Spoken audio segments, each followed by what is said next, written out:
एक छोटे से शहर की भीड़ी भाड़ा वाली गली में बंटी ने अपनी नई दुकान खोली। नाम था बंटी एंड सन्स, पर बेटा अभी तक गोद में था। सपने बड्ढे थे, जेब थोड़ी छोटी। पहला ग्राहक आया, एक बुआ जी। क्या भाव है इस साढ़ी का? बंटी ने पसीने पहुंचते हुए दाम बताया।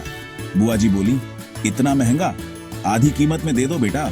बंटी मन ही मन सोचा, अभी से आधी कीमत तो बाकी दिनों में क्या मुफ्त में दूंगा। पर चेहरे पर मुस्कान लाते हुए बोला, चलो बुआ जी, आपके लिए पहला ग्राहक हैं आप, स्पेशल डिस्काउंट। दिन भर ऐसे ही ग्राहक आते रहे। कोई मोल भाव करता रहा, कोई मुफ्त का सामान मांगता रहा।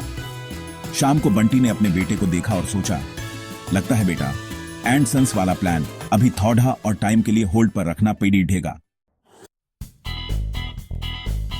अगले दिन दुकान में एक और ग्राहक आया। भैया ये शर्ट दिखाना। बंटी ने शर्ट दिखाई। ग्राहक बोला, कलर फीका है। बंटी ने दूसरी शर्ट दिखाई। ग्राहक बोला, साइज छोटा है। बंटी ने अपनी सारी शर्ट दिखा डाली, पर ग्राहक को कोई ना कोई नुक्स निकालते ही रहा। आखिर में तंग आकर बंटी बोला, भैया आपको क्या चाहिए? साफ साफ बताओ, मैं लाकर देता हूं। ग्राहक मुस्कुराया और बोला, मुझे तो बस ये देखना था कि आप गुस्सा कब करते हैं। वैसे आपकी दुकान बहुत अच्छी है, यहीं से खरीदूंगा। बंटी सोच में पेडिडेट गया, ग्राहक हैं या पहेली। दिन भर ऐसे ही रंग बिरंगे ग्राहक आते रहे। कोई अपनी कहानी सुनाता रहा, कोई बंटी को ही ज्ञान देता रहा। बंटी को समझ आ गया कि ग्राहक भगवान भी हैं और कभी कभी थोड़े शैतान भी।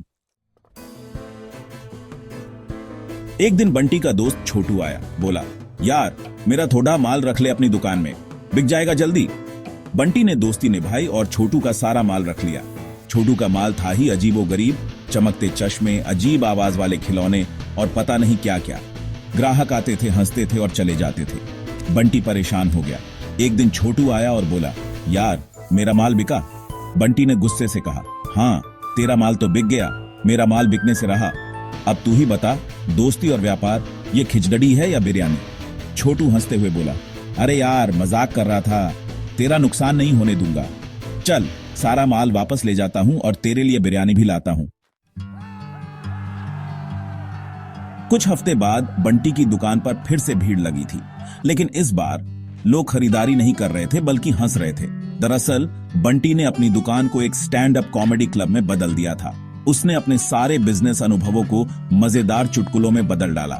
ग्राहक बन गए दर्शक और बंटी बन गया हंसी का बादशाह। बंटी ने साबित कर दिया कि हंसी ही सबसे बड़ा व्यापार है।